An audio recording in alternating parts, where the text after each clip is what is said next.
Right, I thought I'd have a laugh for the introduction. Beautifully badly played several times in a row, hitting the wrong note each time.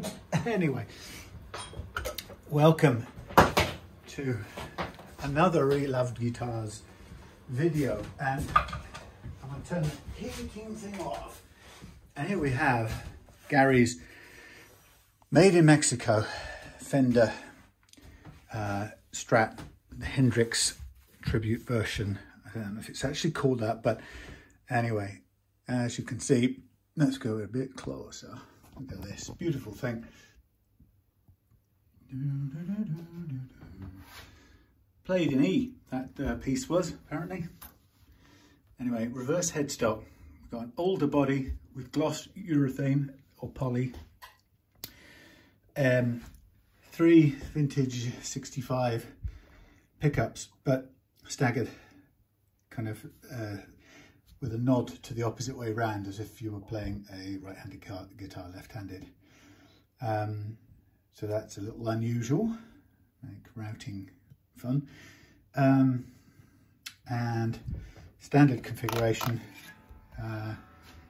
we've got a glossy neck, which has been, you can see by those little wrinkles, I would suggest that's been sprayed over the frets, which is the normal, simpler way of doing things.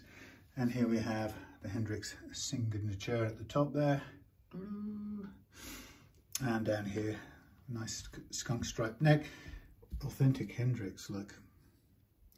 And then we've got the plate off the back, and we've got 5 springs, solid block, and slightly loose strap button on the end there. But nothing stands out about this as any problem at all. There are a couple of little things, so it's come down to me because Gary wants it to be as good as it can be, and he's picked up a couple of little sort of chokes and buzzes from the sort of 9th upwards, he says. And what I've noticed about the neck is it's extremely flat at the moment, so it could do with a slight alteration. Anyway, I'm working on just the iPhone today because I forgot to bring the card for that thing, so we don't have any clever editing. It's a Friday night here in Devon, and so I'll be doing a careful, light, delicate setup for this creature here. So I just got my notes for Gary, and it says, what does it says? It says neck relief dead flat. It's got a new bone nut, but Gary wants a tusk adjustable, which we've got here, 9.5 inch radius. I'm sure, I don't know if Jimi Hendrix's guitars would have been 9.5. I would have thought in the old days it would have been a 7.5, but then we've got some Fender 9s, which he wants, or he just wants 9s, but they happen to be Fender 9s, bullets. We've got loose string, loose strap button. We're going to replace the string tree from the metal one with a tusk one. And he's noted some issues from the 9th fret upwards, he says, which is, now what we don't know if, whether that's choking out, but they're zizzing a little bit. But like I say, it's not helped by the fact that this neck is dead straight at the moment. I think it could do with a clean as well. It's picked up quite a bit of dust down here in these small crevices, and that's not the technical term for it, but in there. Anywho, so hoping it will be an enjoyable and straightforward setup. Oh, let me get the white tusk string tria. Have got any extras there? There's a black single one in there. Let's go to my, tell you what, let's go to my tusk collection. There's one, string trees. Look at this. Have you ever seen so many tusks in one place? I've got two Bridge Doctors there. I've got tusk blanks, I've got tusk string trees, I've got a variety of tusk nuts, and I've got a 1.5 tons of adjustable tusk nutters. So, but this will be an adjustable one using the good old-fashioned drilled and tapped, is that the right word? You know what I mean? Drilled and thingied Tapped and drilled, drilled and tapped. Grub screw job. Anyway, so the action on this is a fraction higher than I would like. So if we were to take this action right now down to the target point, we would find that that would buzz out anyway. So if we were just to demonstrate that, just to show that there is a little scope for improvement. And I think to myself, what have I done with the hex key? That's too big.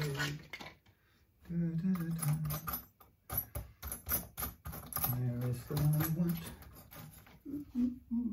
It's a bit of old string which can go in the bin. So I hope you had a good first few weeks of January. Template falls over. I have been busy, really busy. Now with this camera, I can't really see very well what you can see. So there's going to be a lot of ungainly close-ups, I'm afraid, that may not work the way we want them to, but I'll do my best. So we have currently, well, we have about 1.5. So on a 9.5, oh, it's a US setting. That would be, well, yes, it's Mexican, isn't it? Oh. So we go down to 1.2, so it's not a, I got the wrong one again. Mexico, where art thou, Mexico? Thank you. Try that one more time without the singing. So yeah, been a good first couple of weeks. I'm gonna say very busy. Not complaining at all, very gratefully busy. Lots of interesting projects on the go. Okay, that's nice and low. That's actually a fraction low.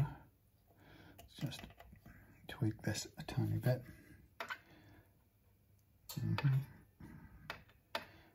That's about right. That's a tiny bit high. So, okay. So, needs to go the other way a tiny fraction, and so just that one. Sometimes you can really work these with eyeballing them, although it's good to keep a measurement on them so that you're confident that they're right. 1.5, just 1.5. Here we have a little bit high. Take that down, Captain.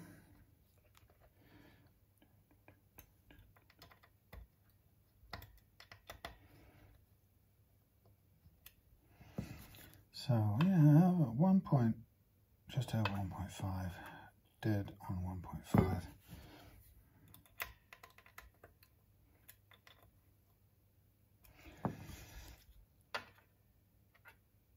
Fraction over. Now, of course, we're coming across in a little gradient from 1.5 down to 1.2, but it's very, very small difference on each one.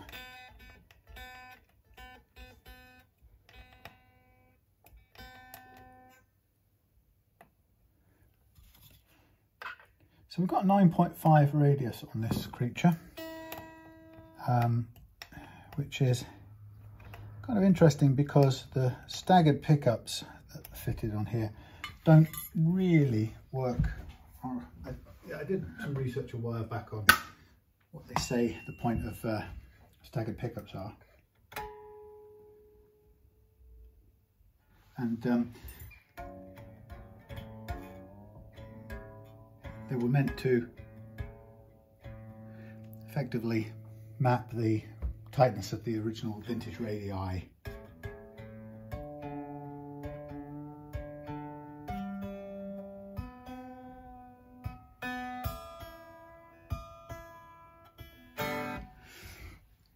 Okay, so now we've got the action tweaked a tiny fraction. Let's do a truss rod adjustment. Now we've got made in Mexico going on here, so I can never remember which is the, I know the US Fender adjustment is this long one, but I'm sure it's not on here. No, it's a bigger one, isn't it? I've got one somewhere. Where art thou, Mexico? It wouldn't be this one, would it? And that's a Martin one, but it wouldn't be that size, all told, would it? No. It doesn't say in the book. It's probably in the case which I left at home, which I did, because I knew I'd normally got one here. There we go. So we have a slightly too flat at the moment. So under the correct tension, I'm going to try and slacken this off a little bit. Wow, that's quite stiff. Do a couple of little 16th turns and we'll seat it there for a minute and check and see if we have any impact at all. Sorry about the view and all that. I've told you it's not going to be great.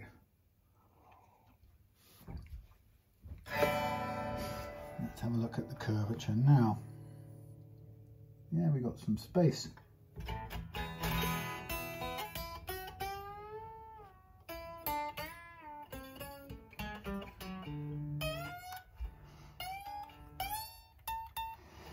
So we're choking out about the 14th, high bends on the 14th. So that's worth a little bit of fret work on it to get that sorted. So I think the next thing I'm going to look at doing is taking care of a couple of things. So down here we're going to take care of the nut and the string tree. Now the string tree, let's just slack this off. The string tree is a metal one. Personally, I don't like them, and I always like to try and convince people to swap them over for where has it gone? For a tusk one. Now the only slight difference is the tusk one has a slightly wider hole, so we just have to make sure that we put a bit of an extra width on the pilot hole, for which my well-organised drill bit was here yesterday, because I used it right here yesterday, right here, right now. It would be so much tidier if I didn't have to do this bit. Searching. Nah. Come on.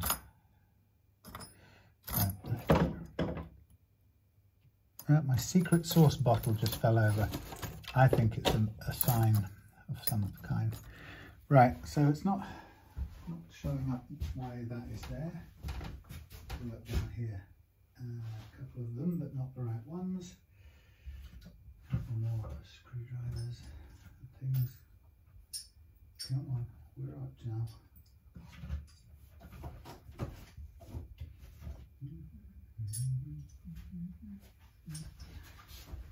Right, sorry about this.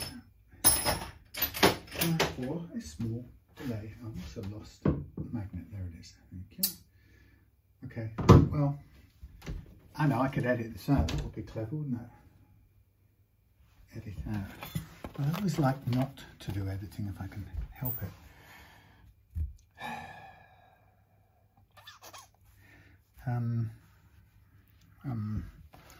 Let us take out the strap button first. No, the string tree first. Let's see what the width is. I'm going to put one back into the department of string tree spares. That's nearly the right size, but that's also not bad. Now it's just one single one knocking about that will do the job. But for the life of me, I can't find it. I'm sure I put it in over here. There's a load of tiny ones in here too, none of which may be the right thing.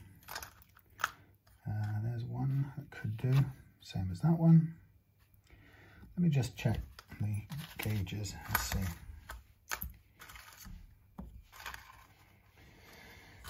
See what we got. Right, sorry about this tiny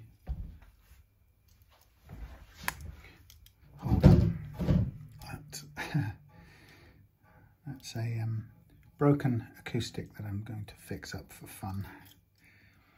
Okay, 285 including the threads. So here we've got 198. That's more than enough. I'm just trying to enlarge it a little tiny bit so that we don't run the risk of, in fact, it's almost the right size anyway. We just don't want to run the risk of splitting anything wood or finish. So that's going in pretty smoothly there. Come on, turn round. So it's kind of odd having the angle here needing adjustment. That is quite a straight angle over the top there, but it has got about 3 or 4 degrees, probably 3 degrees. So it's enough to play, but it's one of the things that kind of keep your eye on because it feels a little bit on the edge-ish. I'll put the spare test whitey in there. Okay. Pile of those over there. Draw it elsewhere. Okay, so here's the fun part. This is new bone, this nut, and they're not bad. And customers who know the story of the beauty of the tusk adjustable nut are quite happy to opt for that. But it's quite a scary undertaking to take your blade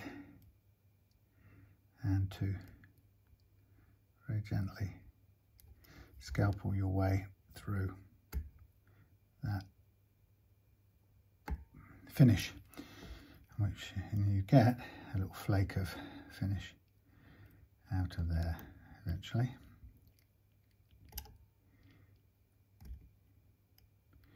When it comes off finally.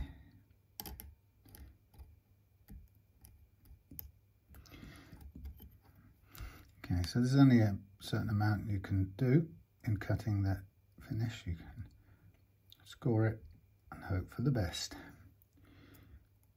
And there goes the little bit of finish on there. And we can do the other side. Hope you can see it.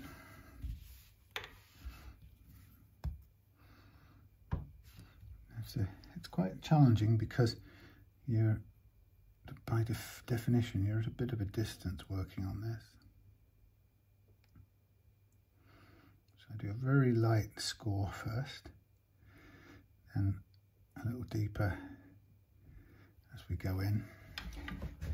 And then I come up here and I'll back that up against the wall to keep it steady. And then I will cut outward on the crack, on the slot I should say, and there too. So that's all the sides tweaked. Now of course we have to remove the strings or slack them off for this, because what we need to do now is cut off this one, unless it's obviously going to just come out, and we can find that out very quickly with a pair of like fret pulling pliers and just give it a gentle pull. But the last thing we want to do is pull hard on it, especially if there's any lacquer sort of built up around it at all. We don't want to run the risk of snapping off. This Fender poly is very glassy and brittle, which kind of makes it nice for a rich glossy finish, but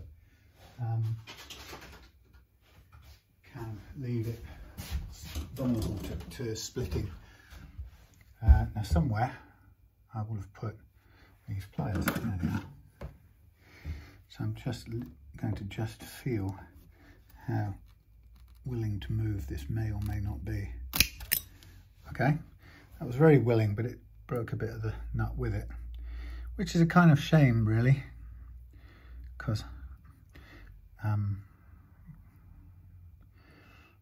like to get them out whole. But anyway, That's all right. I've got the width anyway, it's not powdered. So I'm just going to mark up the width. And it's coming at 3.2. So that means that the replacement we're going to put in has to be 3.2, or a tiny fraction under. We have the length being 41.6. Now the height bit we don't need to worry about just now, because we're going to take care of that with the grub screw part of it. And we're starting off with what is quite a tall fret. Now this is interesting. This looks like it's got a curved bottom. Let's see, I have got curved bottomed nuts, but let's have a look what we've got. It's a bit more slack here. The actual slot is deceptive because it doesn't look curved. Is it? Yes, it must be. Well, okay, we'll put this one away for another day. It's 9.5 and it's flat bottomed.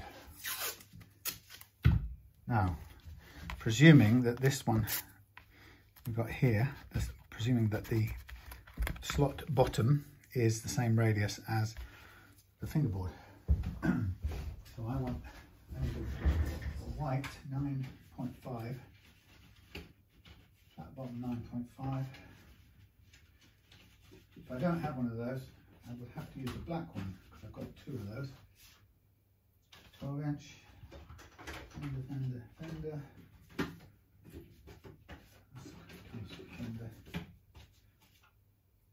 That's interesting. So somehow I think I've not got a white. I've got a white lefty curved bottom one. Oh man, that's a pain in the what's it. How did I manage to end up sans the correct one? Ordered in all of these and it's gone and hit the monkey out of me. 12-inch no. Well, tell you what, I'll make my own from this one here. It's tall anyway.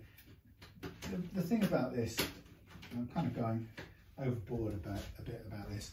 The point of this is that with an adjustable nut, it actually, the radius of the slot doesn't really matter, because it's going to rise up and down on the what sits anyway. But what we don't want is for it to end up sitting down. So I will duplicate the the radius, but that will just be so it clears the wood.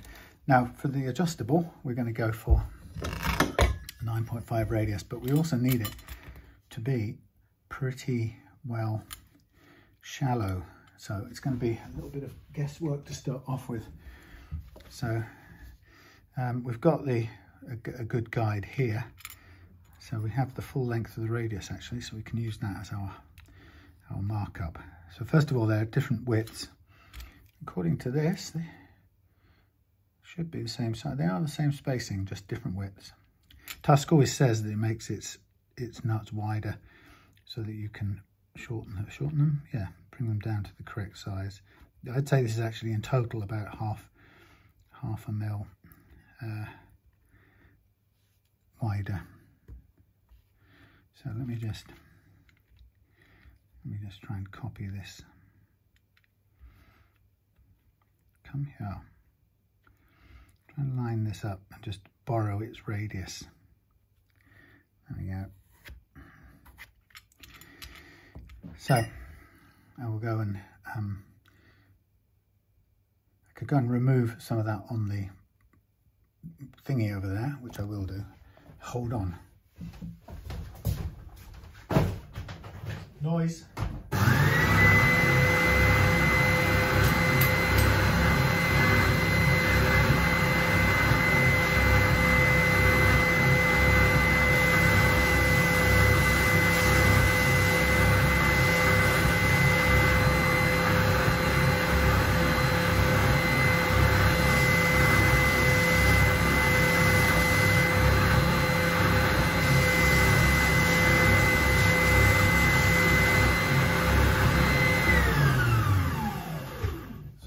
also have a little unit here. What one's that one? That is 12. Let me go and get the right one. It's somewhere here. Is it in here? No, it appears not to be in here. It must be over here.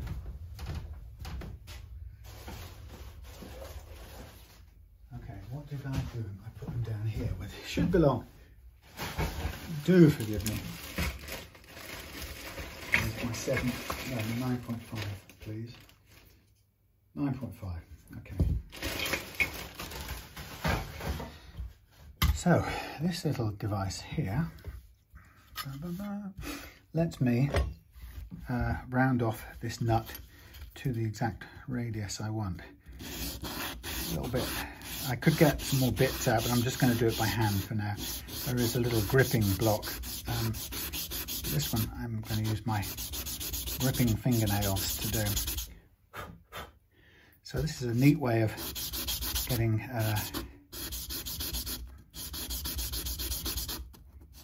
these undersides radius. Now, as I say, it's not critical that this is the exact radius because we're going to use a thing on the leg, so only 2 bits are going to touch, or 2 grub screws are going to touch, so that's not really that important. But I'm going to do it anyway, so it feels like we're starting from the same place.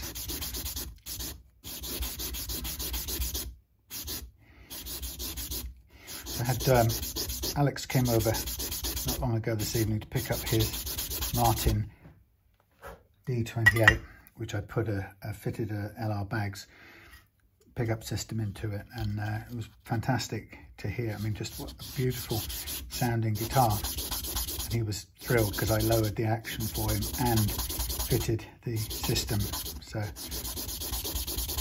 of course, like a lot of people, he was nervous about putting him cutting holes in his guitar. And having done a couple of those LR Bags in the past, I know what's involved, so it wasn't so scary for me. But I didn't video it because I was having a visual migraine at the same time last night, so I just concentrated on getting through it and home so I could sort of shut my eyes, really.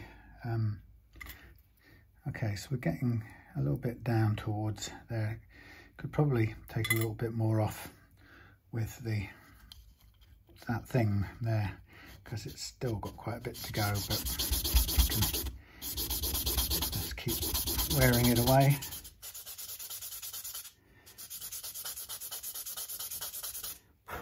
Yeah, so yeah, to hear him play it and to hear the sound it made, it was just gorgeous.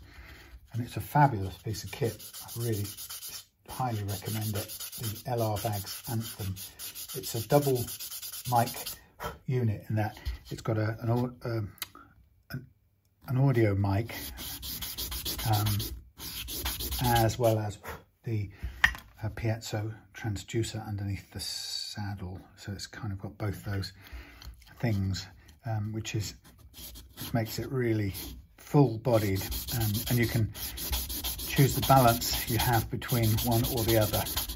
So you can have it all piezo tone, or you can have it all mic, or somewhere in between. And you can set the sensitivity of the mic and so on to set you up and control feedback. So you see how we're getting a nicely 9.5 curved bottom out of there. Now, to begin with, this is a little bit too wide, so I'm going to get a little bit of sandpaper and just very lightly flatten down both sides. Tusk nuts come with slightly gloopy flat surfaces, like they're kind of as if they sort of dry or cool and retract a little bit in the mold. So it's not actually a bad thing to do, to just gently thin them down, not thin them, but by the time you've flattened that slightly uneven face out, you've usually got it down to just about the right thickness for the slot you're working with, which is almost there right now. So a tiny bit more on this base end. You know, and you don't want it too loose. It's got to be able to move on the grub screws, but you don't want it falling out left, right, centre. So the strings are a bit of a pain to be in the way, but they'll get there. Let's just check this side. Okay, the fit is lovely. It's still a bit tall, so I'm going to carry on taking it down. I should probably, knowing the amount of time it takes, I should probably just take a little bit more off using the wheel if I can. Switch this around, and then we've got to just do the ends. And this little unit is very good for doing the ends as well. Yeah, I can see the, let's have a look.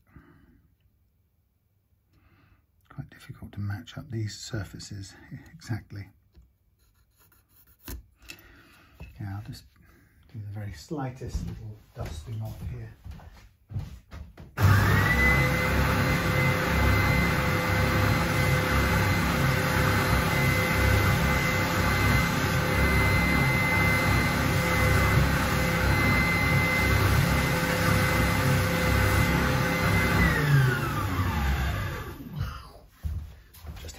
Along. So yeah, this does need to be a little shallower in the tool department than the original, so that's why I've taken it back there a little bit more. Now what I'm also going to do is, as I'm getting the radius back to where it should be, on the fine tuning here, I'm going to also take off a little on the ends and then keep an eye out to get it down to 41.6. So I'm going to do obviously both ends equally. So switch it over, pushing it in at the same time as doing the underside. So we're going to get the width reduced as well as the 9.5 onto the underside. It's a bit time consuming, but we will get there. Sometimes you just find you have to do that because you run out of, you haven't got the right nut, but you've got nearly the right one. As I say, the thing with the curved bottom is only really makes a lot of sense if you're actually sitting that, you know, as a fixed solid nut. This is because it's an adjustable nut. Having it as a curved bottom is at least of its important qualities, really. So you don't have to be too precious about that. So now I'm just tailoring the ends and the underside, getting it down, throwing it on the floor, which I always do, spinning it away, and just getting down to the right length. So 20, we're 1 over still, and we'll just pull that down at each end, so we've got the same amount coming off each side.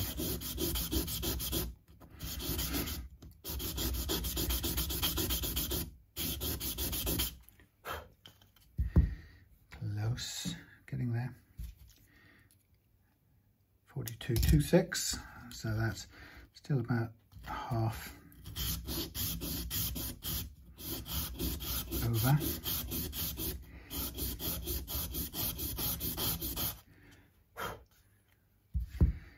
Very nice.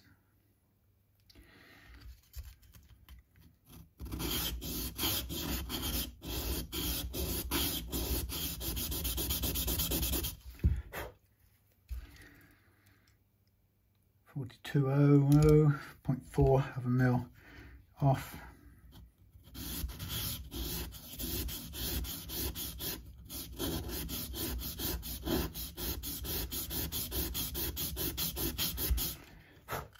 I was looked at some new guitar on YouTube yesterday called, oh, I don't even know what it was called. The one that's made of carbon fibre. It's got a funny techno type name. God, it's so memorable, I've forgotten it already. Anyway, yes, I saw it. I was looking at it, and it does that thing of kind of playing, sounding like an acoustic guitar. It has some effects built in, so it's quite interesting. I'm not sure though, it was slightly metallic, and I think a couple of users commented on that, but it was a sort of So a nice principle, you know, with a carbon fiber guitar that's really good as a travel guitar and has the built-in effects available through a kind of touch screen built into the guitar, which is pretty cool. But as somebody commented, oh, I wish I could remember what it was called. There we go. We are almost perfect. What we want to do is just check the width again. Still a fraction too long. Yeah, somebody, I was kind of all for it for a bit, and then I read a few reviews and somebody said, oh, if it wasn't for the bowl back or the rounded back, it would be, you know, I would have loved it. But, well, actually the two problems they picked up on it was the bowl back and they said that it was a little bit noisy in terms of electrics, which obviously I can't confirm or deny. But, you know, if it was noisy, then that would be a major problem, obviously. But I remember thinking about the bowl back, and I played a couple of ovations once years ago, and I'd always thought, you know, like you do, you see the stars using them and everyone talking about them. There's a sense of, or there was a sense of an ovation being a very fantastic guitar, enviable guitar. And I finally played one, and I mean, it happened that the action was ridiculously high to begin with, but the thing that I really didn't like about it was the uncomfortableness of the bowl back. It just didn't work for me. Anyway, so somebody said, you know, the edges of this thing are slightly rounded, which they clearly are, and I just didn't like the sound of that, to be honest. I immediately cast my mind back to the Ovation experiments and thought, ooh, no, that was horrible in its day. Right, so there we have our correctly sized nut.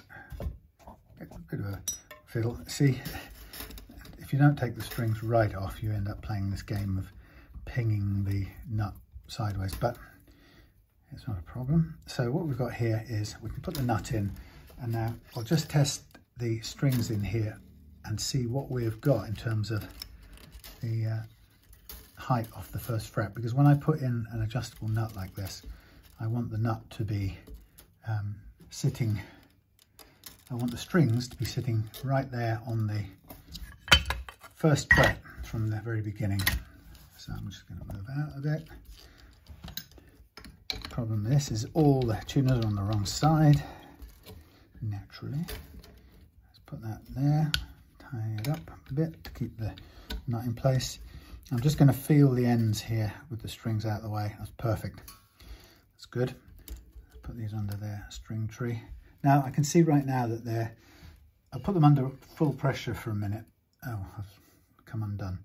I'll put them under full pressure and we'll just see how much further down this has to go.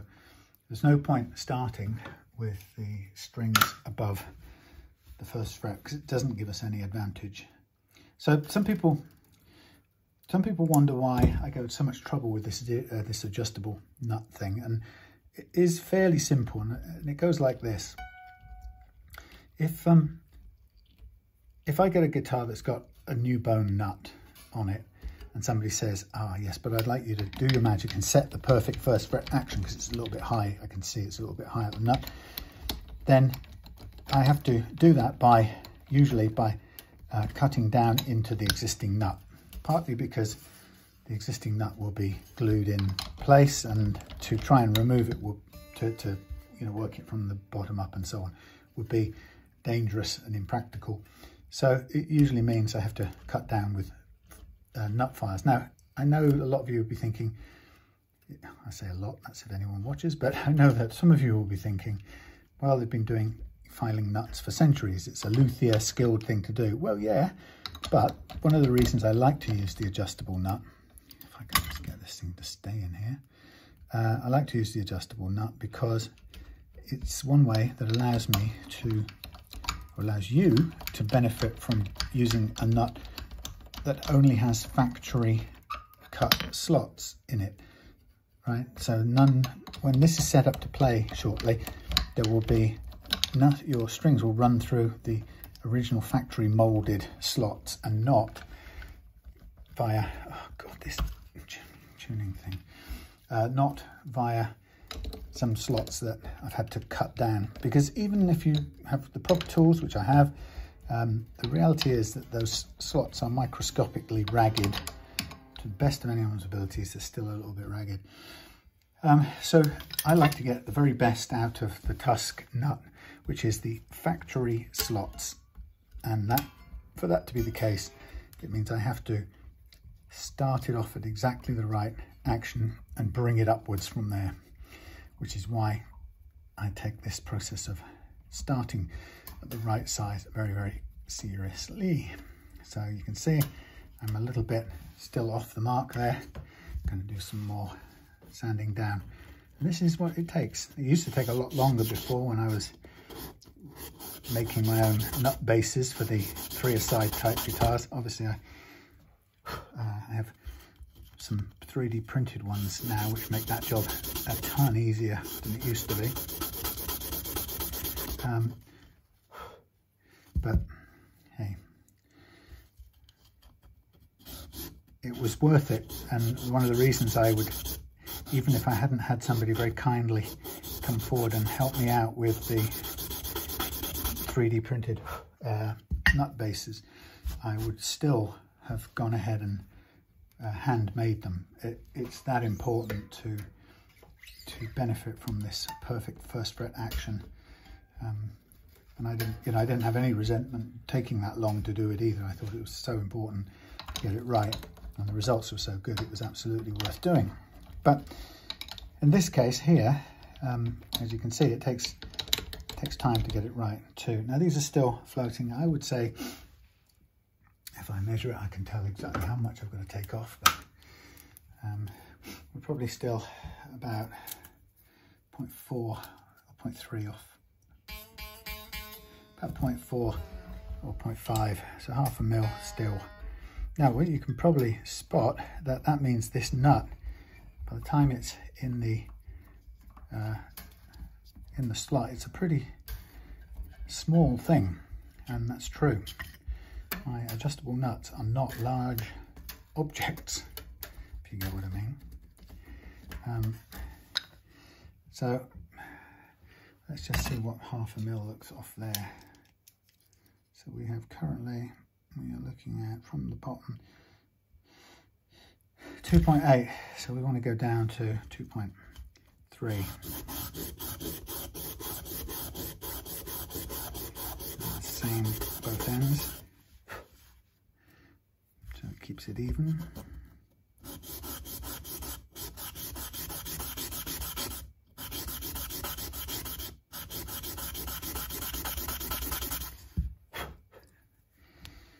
From 2.8 to 2.78, that's an amazing amount. It's very slow, but I don't want to overcut it, that's the problem. I mean, the other way you can do it is a bit across the grain like this. It's still on the same radius slope. It just gives you a chance to push down from a different angle. 2.8 or 2. Gone down 0.1, or you can perhaps do it like this, go half and half.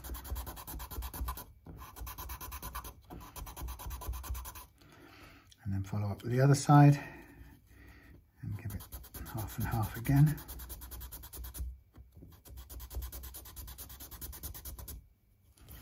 And then join them up.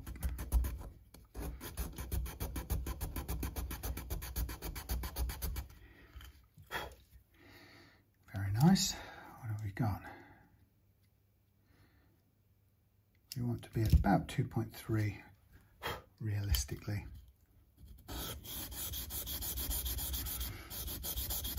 Anyway, yeah, so I can't even remember what electronic guitar was called, but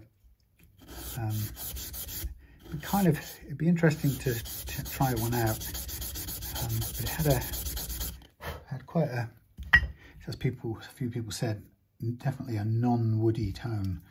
And of course, you know, when you come down to the use of carbon fiber and so on, those kind of materials in an acoustic guitar, you're really going to hear it. That doesn't mean it wasn't pleasant or anything like that, but it very definitely was not woody. You know, and a lot of people who want a woody tone would not be happy. Right, a little bit to go, still nearly there. Boing. So like I said, the aim here will be to get this just to the point where everything sits on the strings sit on the first fret, and that will be our start point.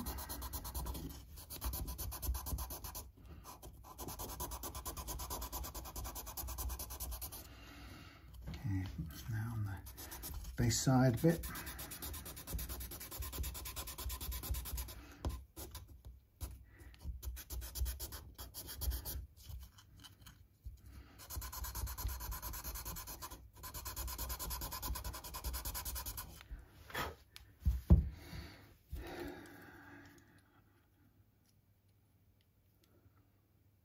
.49, nearly there. How's that cutting? That's pretty square. Again, it doesn't have to be, when you're using an adjustable nut, you don't have to be completely 90 degree on the bottom part of it, because basically you're going to be standing on feet, so that's not quite as important.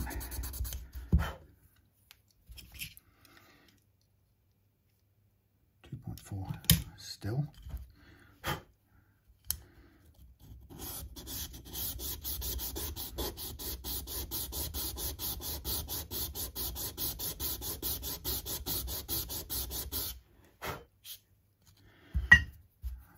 Nearly there. Worth doing properly. Okay, we should be just about on the mark.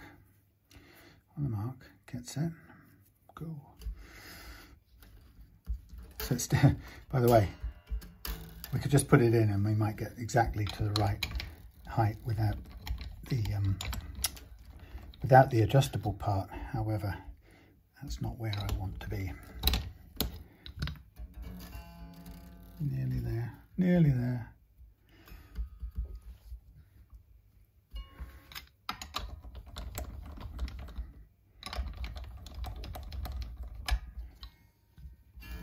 Not quite, but very nearly.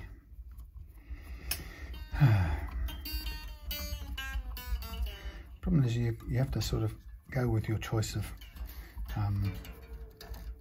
sandpaper and stuff, because if you go any heavier, obviously there are times when you need the lighter gauge.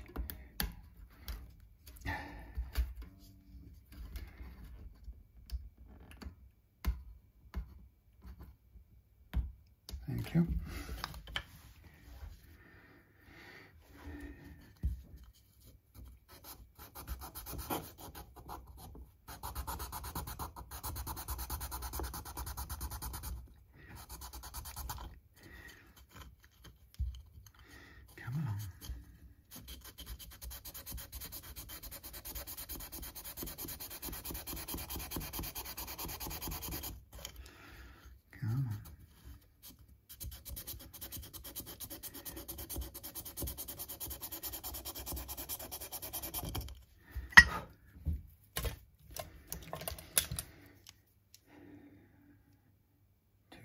Two point two. A bit of bottom squaring.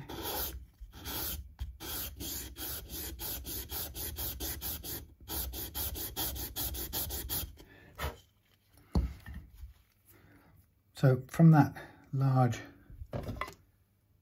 sorry about the vision, it's been terrible. From that large, fairly large piece, we've got down to a small insert like this. And that will do me. So what I'm going to do next is I'm going to mark this up, ready for doing the next important bit, which is to drill it and tap the holes. Hendrix wouldn't have had one of these. Oh no. Now I need a tiny bit. Is one on there? Yeah, it's already on there. So just bear with me for a minute. What can you see over there? Miles away. There he is, blokey over there, about to go and do a little bit of drilling in a minute. First, I'm just going to make the starter holes, which I do by hand. Sorry, just hang in there. So these I have to start at a slight angle and then stand them up. So it's a little bit sort of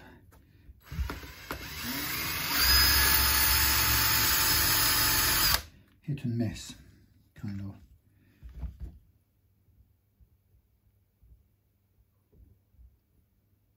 Come on you go.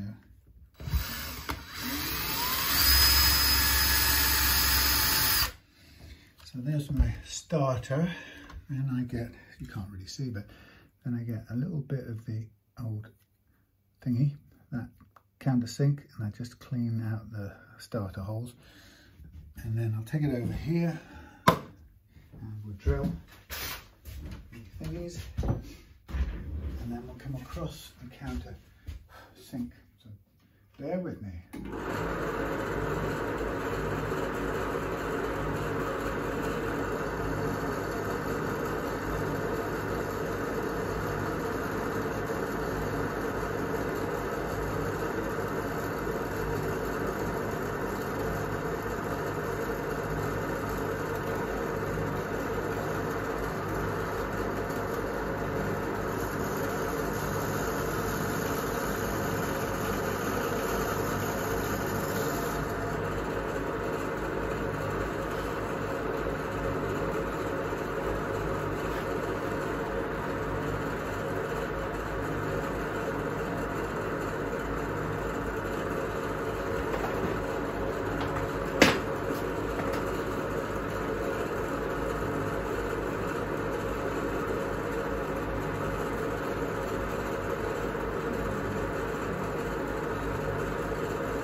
Not the best ever. I could have gone a little bit squarer, but anyway, it's done. Now I'm going to tap these holes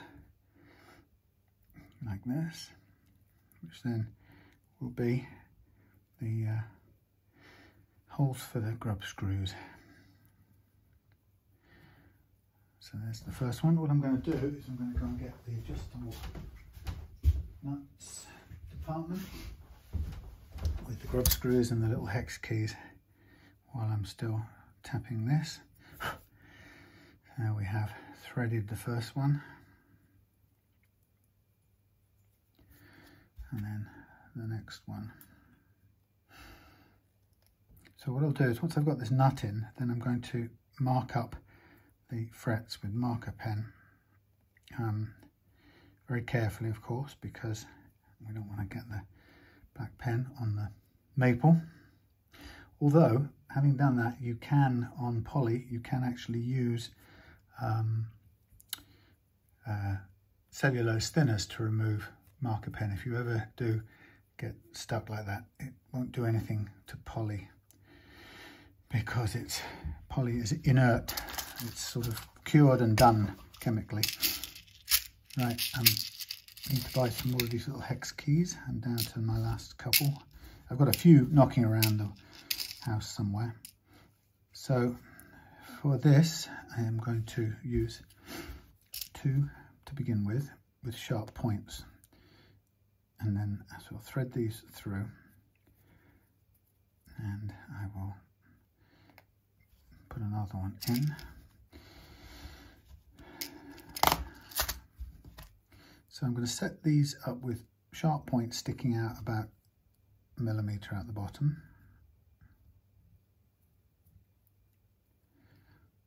But not much more.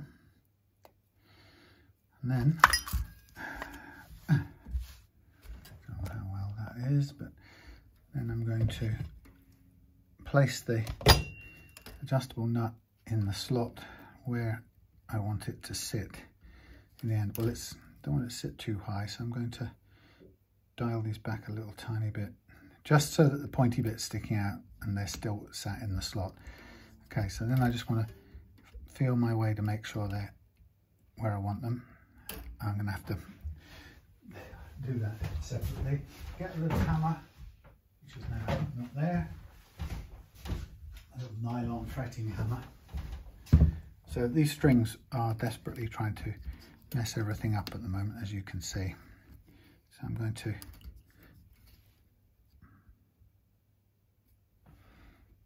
line this up like so, and I'm going to tap once there and twice there. Okay, and that's given me 2 marks on the maple underneath there, which is great. So the next thing I'm going to do is I'm going to take these and push them almost all the way through to about there. Okay, I don't want much sticking out. And then I'm going to get a close cutting device and I'm going to cut the excess off, like so. Then I'm going to bring this back to here. I'm going to very carefully flatten off the undersides or the bottom of these grub screws.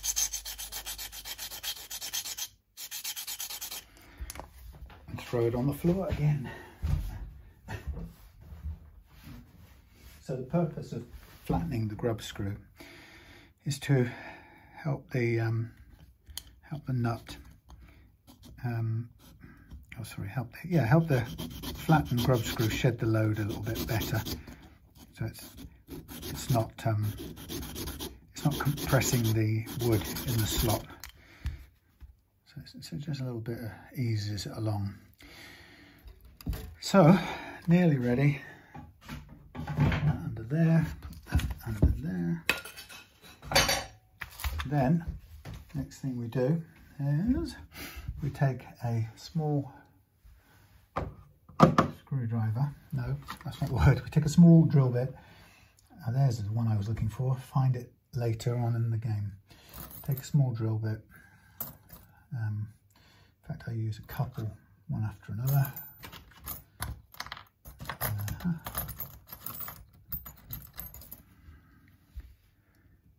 There we go. And what I'm going to do is with my fingers, I'm just going to very lightly drill, or hand drill if you like, a very small dent in the wood. And these are a little bit sharper, so they cut a bit better. So this is just a very small recess that the feet, the grub screw feet, can sit in. Won't cause any problems for refitting or retrofitting an original nut in the future. It will do that perfectly well. Okay, so there's my feet, little holes for the feet, and here's my grub screws sitting flush at the moment, and just place that in there like that. Okay, so now I'm going to get myself ready for the fret leveling part, and to do that I'm going to very carefully mark the tops of these frets. One of the things I noticed playing this guitar, and Gary asked me to check, was the pickups are making slightly distorted sounds on a clean setting. and I'll try them out on this katana and see if I can pick it up again. But they are quite close to the strings, so I always go on the sort of basic conventional wisdom that says it's personal preference where you put your pickup heights, but the principle is that most people hold to is that the lower they are, further away the pickup poles are from the strings, the less the output from the pickup is, but the greater the tonal dynamic. That's the word on the street. So I can only follow that, really. So these are, I mean, they're kind of, this could almost go a tiny bit more off the bottom, but it's actually pretty good. They're all, not all of them are quite sitting, the B isn't quite sitting flat, but the rest are close enough to do the job. So here we have it. Obviously it's not in tune. I'm just going to now have a look at what's what. Okay, we've still got raised up a fair bit at this end. I think I'm going to do a little bit more. Just get it where I want it. Let me just do something before I go anywhere further. Take those out a bit more. The amazing thing is that these don't have to be very tall at all. Yeah, it's still a little gap, so I'm going to carry on a tiny bit. Now I don't need to worry about the grub screws sticking out or anything. I can leave them where they are, and I'm just concentrating on taking a bit more off the bottom. I want it, I'm confident when I've got it first, the strings sitting there on the first fret. That's what I really want. That's what I'm aiming for. Things jumping around. Okay, here we go.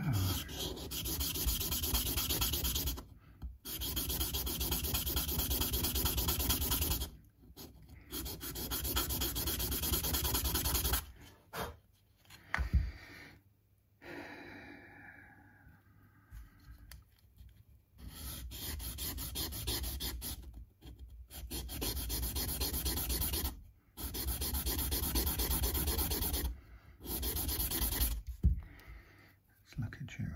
Okay, square bottomed. Should be right now. Square bottom boys, you make a rockin' world go round.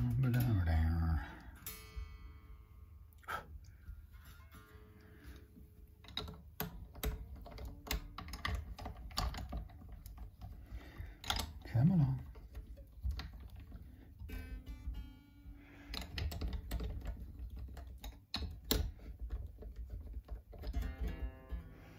Oh, but it's so close. This treble end is still too high. I don't want to be. Oh, now it's lower. That's the thing. I've kept the thing so it's snug, and it wasn't quite enough tension to pull it down. Okay, fine.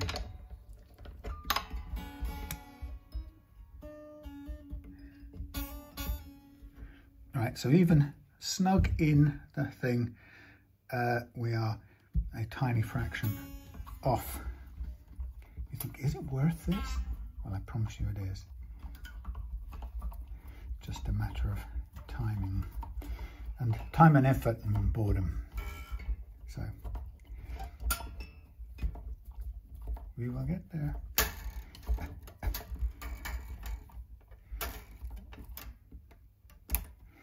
Right, treble side of things needs a bit more work.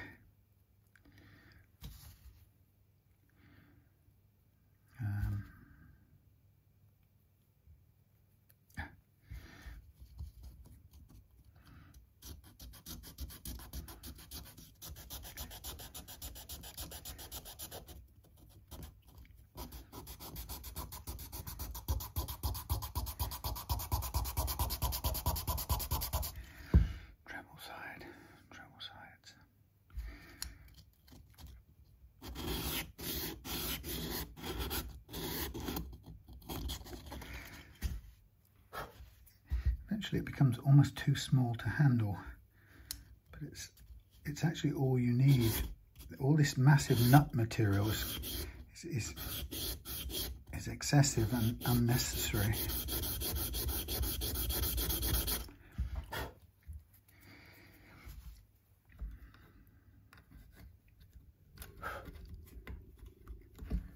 My stomach's rumbling. It says you should be at home eating your, what's that thing called, lasagna. So I'm just going to take another quick look. This thing is tearing up my nails. I have a feeling that this thing is sticking because it's a little bit too wide at the top, which is slightly annoying. So I'm just going to make a very small tweak to that because it ain't helping us none.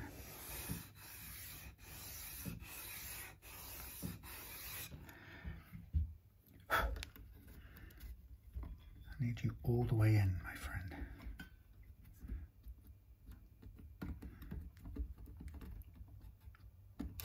Sit in there, sit in there. Okay, this one is refusing to sit down low. Is that because it's too wide? Or is that because the foot's sticking up? Okay. Is that because it's saying it's not quite the right radius? Well, it doesn't need to be. Just be low enough to work.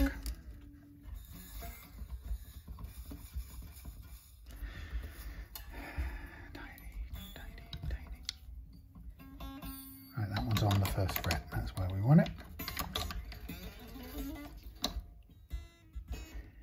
That's just ever so slightly off it.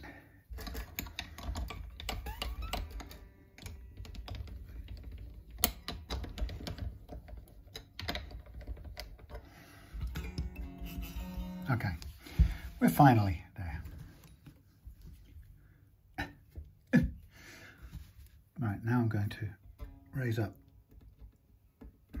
the nut onto its little feet, high enough to give us the clearance we want at the first fret. Very slight bit of clearance and everything.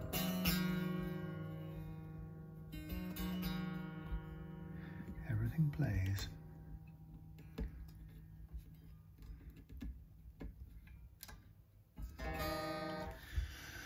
Okay, now tuning.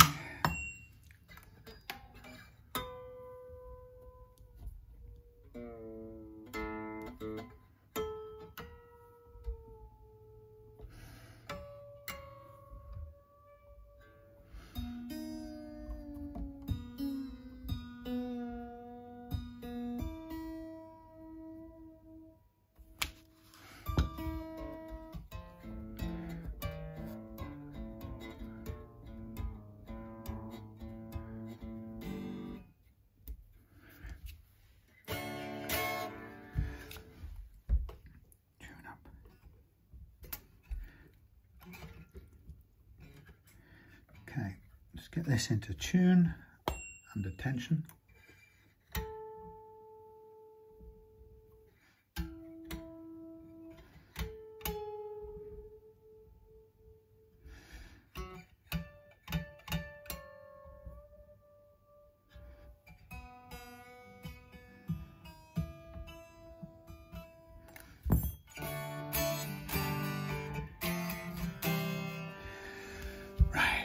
Finally, we get there. Worth getting right, but pain in the slow. Okay, so low at the nose, and then we're into fret leveling. Time is, but oh dear, nearly 8 o'clock. Well, let's do the leveling and the crowning and the dusting off, and then I think we'll have to leave it for tonight. Okay, all these things out of the way. Fret leveling file, the banana. So let's just check in our minds. We've got the fret, the saddle set to the right height. we've got the neck relief correct, we've got the first fret action right.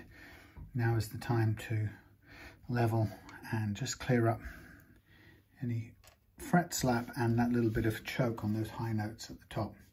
So to do that, I'm going to tune up my legendary banana file, and mostly this is going to be about trying to allow the shape of the file to gently impose its curve onto the otherwise possibly slightly uneven curve of this neck, which is common for all necks, including, not especially, but including bolted ones. Now on this neck, because the high E string is very close to the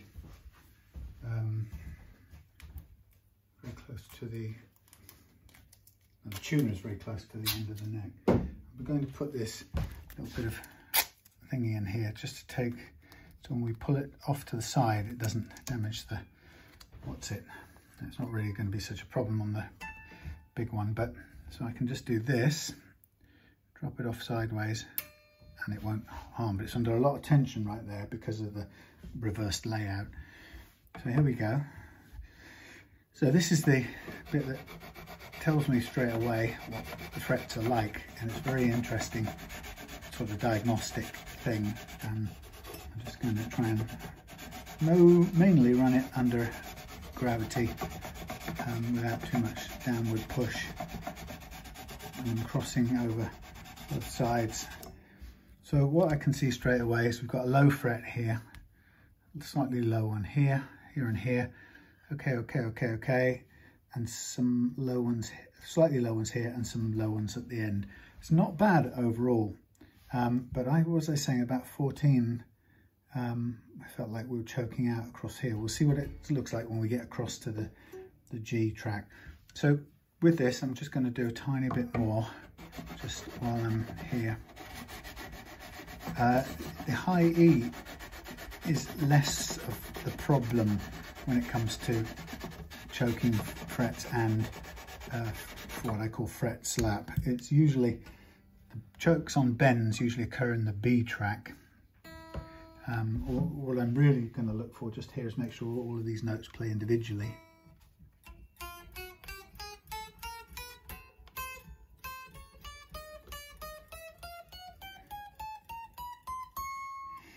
Which they do. And then we're going to use the same calibration. If I can get it to stay there, maybe.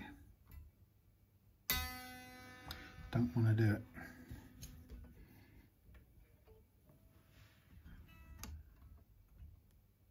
Stay. I'm going to do the B track. And when I come to the B track, when I've done the B track, I'm going to start checking the bends, the high bends, to make sure that they work. Don't believe it. As Victor Meldrew would say, I've just conked out because somewhere back in my blasted phone, I hadn't deleted 3 videos, and so they were taking up all the memory, and it conked. But it conked after about an hour, 16 minutes. So I got some of the fret leveling. It's conked mid-explanation of fret leveling. I'm sorry about that. Forgive me. It's just the way it is, and it's the way it's going to have to stay, because I finished and I was talking all about the differences and types of fret leveling process and yada yada yada, and why it's so good. But the bottom line is I have leveled it out. I can't just talk my way through it again because it doesn't make any sense. I've leveled it out, and in doing so I have got these all down to a lovely low level. It confirms, I just say this, it confirms what Gary sensed, which is there turned out to be a couple of low frets here, but more importantly there was a high spot about from 7 up to about 10 or 11, 12 or 13.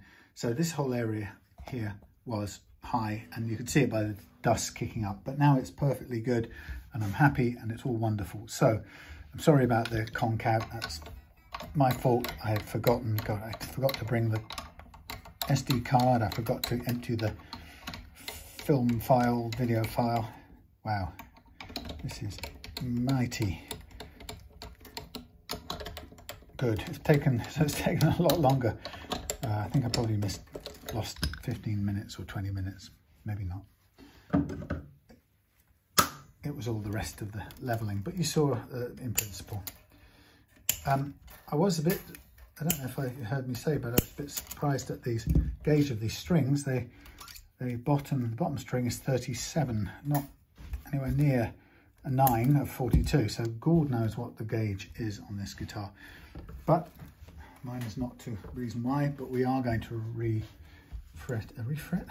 we are going to restring with good old-fashioned 9s, which I guess are going to feel a bit heavier, although bizarrely those ones that were on there feel really stiff to bend, and I have no idea why that would be so, but they do. Right, I'm struggling to get these out. Sometimes you have to get something long and spiky like this hex key to push the damn thing through. Sometimes, yes. Now, one of the things I wanted to do was clean around the bridge area, which I will do because it's a bit mucky, and I thought it'd be nice to have a little bit of a freshen up. Whatever gauge these were, who absolutely knows? Right, so freshen up is it something I'm going to show? No. What I'm going to do is I'm going to mask off the fretboard now. Now I always get nervous with American or Mexican Fenders because in some batches at some point in history, and I don't quite know when, they did a fine little line in flaking off at the first touch of masking tape. Now, bearing in mind that you can't do fret leveling and fret polishing after you've done the leveling without using this masking tape, it's already low tack, and I'm trying to sort of just pull off some of the glue on it and make it as low stick as possible. But Fender process is a law unto itself, and if it has a mind, I don't really think it is this range of Mexicans, but if it has a mind to come off, there seems to be no rhyme or reason for it, and I've had just huge, the whole fingerboard just falls off like glass, little shards of glass or ice on a pond or something. It's quite bizarre. I don't think it's going to be the case on this one, but it is a risk, one in a few thousand risk that we have to take, and I've probably had it happen 3 times in the years I've been doing this, and the only solution I've got for that is to redo the finish, which is an absolute ache for everyone concerned, because customer doesn't like the fact that that's happened. I don't like it because it takes me a couple of weeks of extra work, or you know, a full respray and of the neck, and I'd have to do it the Fender way, which is, again, it's not even my preference, which is to spray over the frets and then sand the clear finish off in the sanding process. But you know, it's doable. At the worst comes to the worst. So I'm just unnecessarily hyping that up, but it occasionally happens. Anyway, at least the darned camera is running now, and since I've rejected, no, that's not the right word, since I have somethinged a load of videos from the phone memory, I now have enough space to record the rest of this. So what I'm just about to, actually I don't even need to cut anymore because I've got enough here on these 2 sides of this board. So it was getting me lined up for cutting some plastic, but like I say, there's enough there. If only I could find a blade to access it. Yes, so that's yeah, that's a pretty horrible situation if you find yourself in it, where the finish comes off. In fact, the last time it happened to me was on someone's what's that guitar, Gordon Smith SG or GS2. you know, which just surprised the hell out of me by flaking off en masse. And again, that wasn't even a very old guitar, but it just decided it wasn't going to stay on while I was doing this sort of process, and it came off in loads. Anyway, yes, lovely. There was one, it happened on one Fender USA, I can't remember what model it was, but that was a complete surprise. Again, I don't think it was particularly old, just some sort of adhesion problem. Of course, you go and look online and you find out that there's a load of people saying that's happened to them, and it's a sort of well-known problem for a certain period, but it's very difficult to pin down when it's supposed to be, or any reliable advance warning, really. So I think with any Fender, maple Fender, I get scared, and if it's an older one, I get even scareder.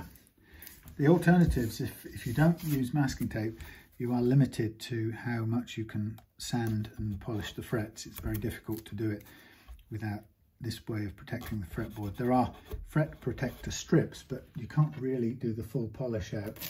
It would take all day and night if you did every single fret individually, going through the various grades of sandpaper that I use. So it tends to be, if I had to do it with a fret strip, I would probably end up limiting the amount of stuff I use. So for example, I would probably just end up using 2 grades of fret rubbers or something, which is per fret, which is not really ideal. And then you could buff the whole thing out afterwards. But again, when you have a marginal dodgy fingerboard, and if you're worried about the adherence of the stuff, you don't really want to be putting it on a buffing wheel. Even though it's slow speed and low temperature, it still feels like asking for trouble a bit, really. Anyway, so I'm going to do this polishy bit mostly offline. I'll also take the bridge off and give it a good clean under there, and that won't be a problem.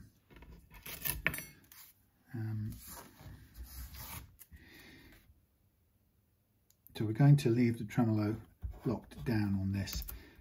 We had a bit of a discussion about that, and one thing I said to Gary is that with a Tusk nut and with properly stretched out strings, you will find that you're able to use the tremolo without it going out of tune. You know, and the Strat tremolo isn't a bad tremolo at all. It gets a bad press because the tremolo will exacerbate the tuning problems caused by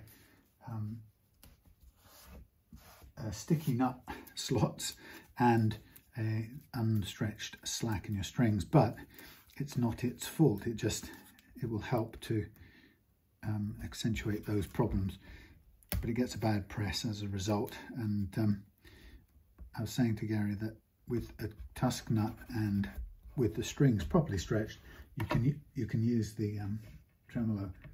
However, the question I always say to customers is not really about, well, if you can, you should. The question is, does tremolo figure in your playing style, or do you have a clear idea that you want it to? If the answer is yes, then you have to, I think it makes sense to ask yourself, do you need, or do you see yourself needing bending up notes as well as bending down notes? And quite often, someone like me, when I use tremolo, I use it almost entirely with bending down notes, just for like a little shimmer. I don't really need it to bend back and pitch raise. So it's good to ask yourself that question, because if you only need it bending down, then you might as well have it set to down only.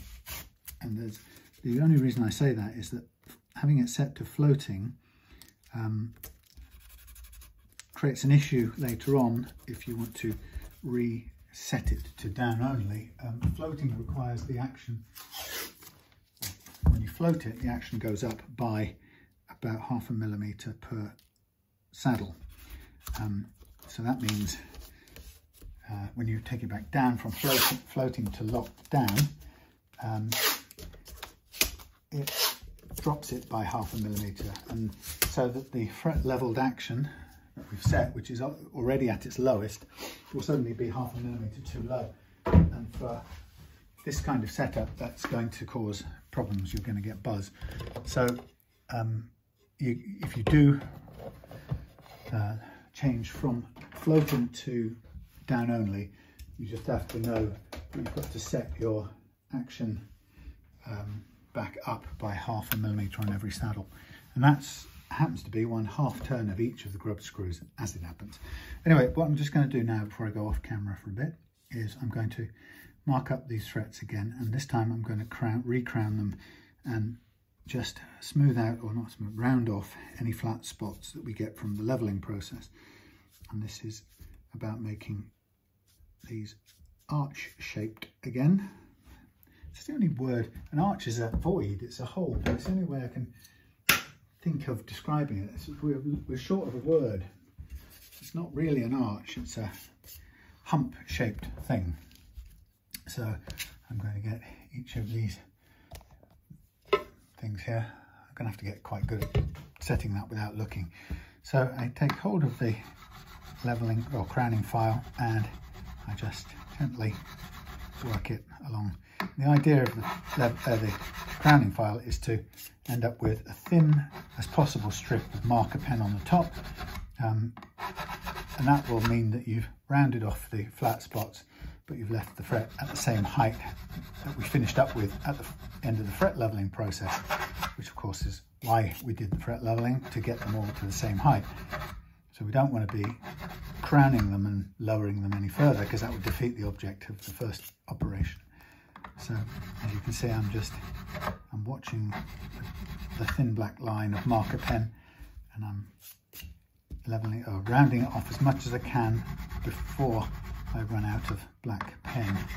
And you find that where you've done more leveling, you'll do more crowning. There'll be more to round off. So we expect to find quite a bit up here because we did a bit more leveling there. So once I've re-crowned all of these, what I do is I will prepare myself a series of sandpaper grades from 400 to 600 to 1000 to 1500, and then a series of micro mesh sheets from 1500 through to 12,000 in 9 steps. And then I will polish out all of these frets to the uniform shine. And once that's done, I will make sure everything's clean, and we'll get ready to restring it. And when we restring it, we will stretch the strings out thoroughly, and we will check and set the intonation, and we'll adjust the pickups and see if we have any of that strange interference that we had. It could have been just my amp settings for all I know, but the pickups did seem a little bit higher than they probably needed to be. So not much to do on these top frets because they were all quite low, so there's very little leveling on most of them. In fact, on the N2 we probably wouldn't see any need for crowning at all, because I don't think the leveling file even touched those end ones. So even though this is a nice quality Fender, you can still see that with the neck under load and the neck in the plain configuration, i.e. loaded and compressed, so it's both curved and compressed longitudinally, you can see that the leveling tool picked up variations in the neck. It had little humps and bumps, and it also sort of squeezes up some of the frets higher than others. And for that, it's very good to do this leveling. So just by the way, what I'm going to do right now while you're still here is I'm going to remove the springs and I'll take the bridge right off for the purpose of cleaning under it. No big deal about doing this. It's a fairly quick operation. It just means we can get nice good access under there, and we can get the grime out in a way that we probably couldn't any other way. So we're going to set this to quote unquote lock down, and that means we're going to set the tremolo claw screws all the way in. Some people put a block of wood in there, but there's no real need to do that. You don't protect the body or the neck of the guitar from any stresses by doing that. It's still subject to the same kinds of stresses. So the tremolo claw screws are designed for you to make that adjustment. So there you go, I can get under there, and I can probably get under the scratch plate a little bit too if we need to. That looks a bit better anyway, just for starters. There we go. But I'll put that in once I've done the polishing out. Right, gonna go. Do I need to go offline? Well, I just probably ought to just go straight the way through. Let me just wash my hands before I do this bit. Oh, nice warm water. There's no real point switching off, so you just stop and start for no good reason. So I'll carry on because I might as well finish. It's about half an hour of sanding and restringing and stuff, so there's not really much point leaving it till tomorrow. So I'm going to get my 400 grit paper, my 600,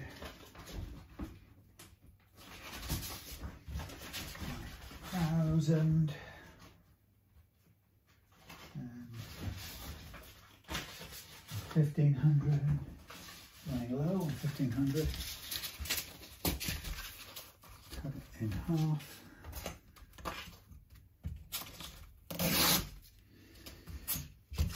Save a half for another job later. Up there, I've got been attacked by some elixir strings. Pulled a thread out of my top. Okay, so split these up into pairs. 2 400s, 2 600s, 2 1000s, 2 1500s. Over here, ready to go. Along with that then goes, where have they gone? How weird. Oh, there they are. Here comes a set of micromesh pads and my block. Right, let me just chuck a few things out of the way. You can go there, you can go back there. I'll need you, you stay there, you stay there. Okay, so here's the fun. I'll tell you what I can do, I can zoom out. Oh, I can try and zoom out, yay. So, polishing process. Get these things out of the way because they're not needed. Right, polishing, boring, time consuming. So I start with my 400 grit, and I'm going to, I like to do the first one by hand. It's just an old habit of mine. It kind of allows me to look closely, feel my way along things. It really doesn't make much difference whether I do it by hand or do it with a block, but somehow I just like to do it by hand. It's just one of those things you get into doing. You know, people ask you to explain it, and there's no real way of explaining it. So it doesn't make any sense when you try. Just going to cover these edges off here a little bit with some froggy tape.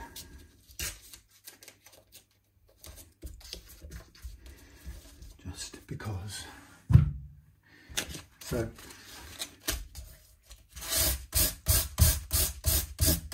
the idea is we're going to cover all of the frets evenly until we've sanded and polished it. Now, 400 grit is clearly enough to remove fret metal, because we used that on the fret leveling rod. So it's important, certainly at the 400 level, to make sure everything gets about the same amount of treatment. Otherwise you could start to bring in unevenness again.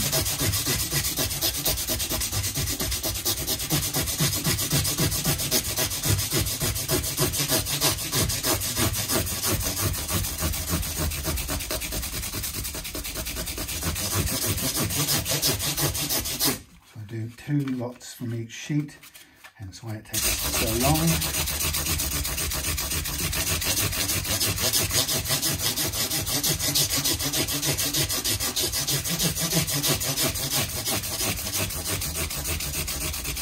All the while, panicking and praying that this paper's going to come off easily. Still 400. A lot of going over.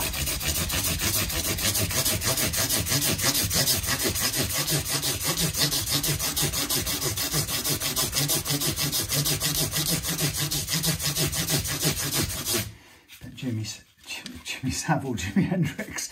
Jimmy Savile never did this.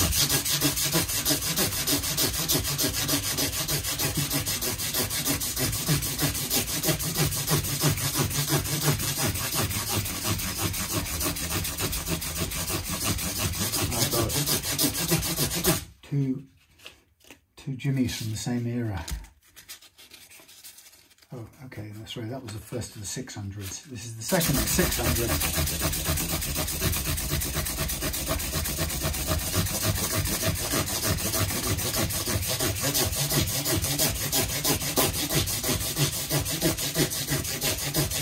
So obviously there's dust building up on there, which we'll wipe off afterwards. But it's a combination of sanding grits that seem to work for me. I think everybody wishes there was a quicker way.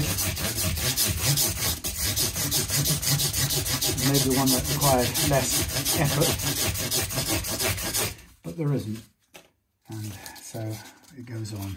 And this is normally off camera, so you can leave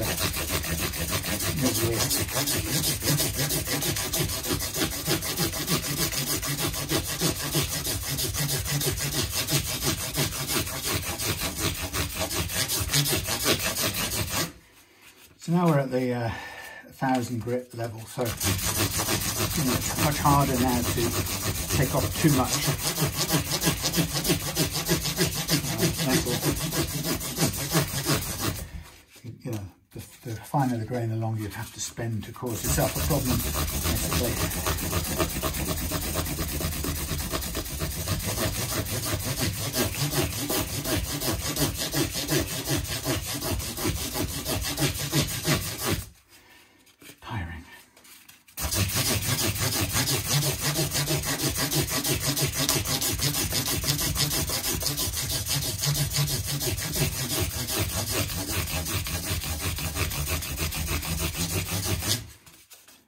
Yeah, it was interesting to see the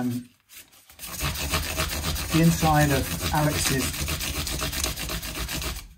Martin D28. And the modern guitar has heavier bracing,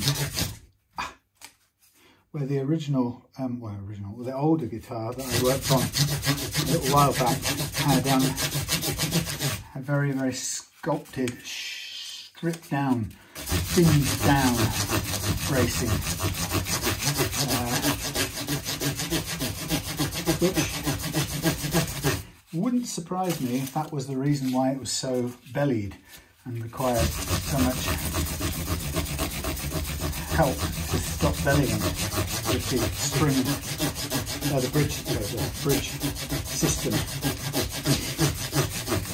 JLD bridge system, yeah. So you can bet if they've changed from ultra light bracing to heavier bracing in more recent times, it actually does point to what I've been thinking for a little while, which is they were losing the strength versus tone battle. They were sacrificing the strength of the guitar for tone, and of course the customer pays the price because they get great tone for a bit and then they get a belly distorted guitar after far too short a period of time, really, which is I think what Stu's Martin was like.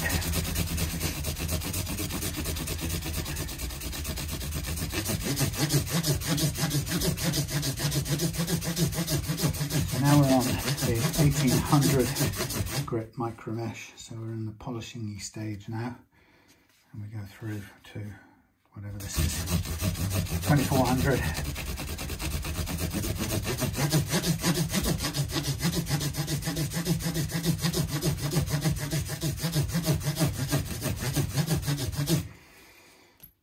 And 36, 3200.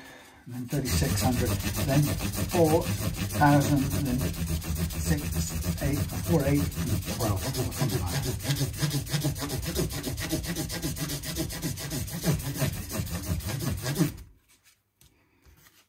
$36.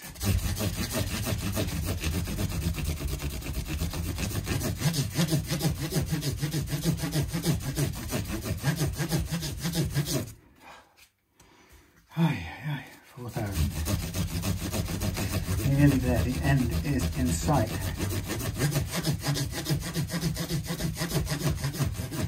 Yes, you could get a machine to do this.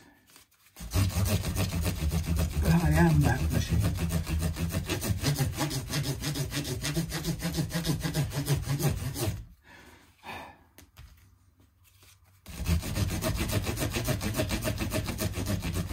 There we go, the 12,000.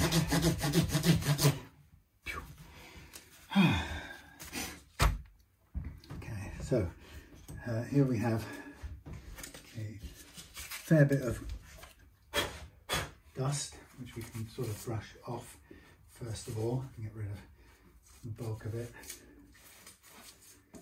before we take off the paper.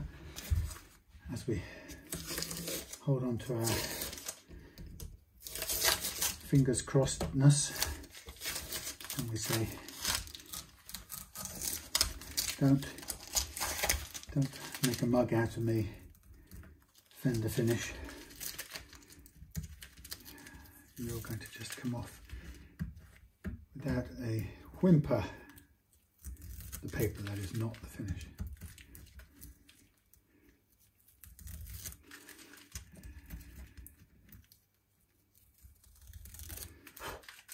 So, seems to be all right. I don't think I need to panic. But you never know.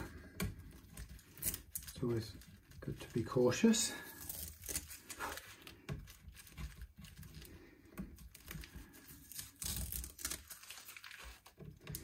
Problem with finishes like this on these Fenders and the Mexicans, and particularly I think even the Chinese ones, is that, like the Fender, the Squier Classic Vibes, and I think the Fender Modern Players were made there, for, I don't know if they still are, but is that the finish that they were finished in was mega thick and mega glassy, and it would just literally shatter, crack. You know, if you put in a new set of tuners and your tuner screws were, you know, a tiny fraction oversized, you would have cracks running everywhere around your headstock before you knew it. Or if you took a nut out, you know, or pulled a nut and it stressed the edge of the finish, no matter how careful you were, it would send cracks all off down the, kind of in a diagonal down there. So sort of has its drawbacks, that sort of glassy, brittle finish, although it does look mega luxurious, and I know some people absolutely hate it. They think it's too sticky and horrible. Right, so what we're going to do now is we'll just wipe off any surface stuff we can still see in between the pickups and so on, in between the knobs. And then once the sort of bulk of the dust is out of the way, then we can get some naphtha on it just to clean up any remaining dust. Let's first of all, let's put the bridge back on. Actually, make sure that's clean before we put the bridge back on. Right. Help if I put the bridge back on first. So, secret of bridge replacement is when you put the screws in. First of all, let's just do something else I can do while I'm there. The front of this, front edge of the plate. When you put the screws back in, they don't go all the way down. You want to put them in until they begin to move the plate forward.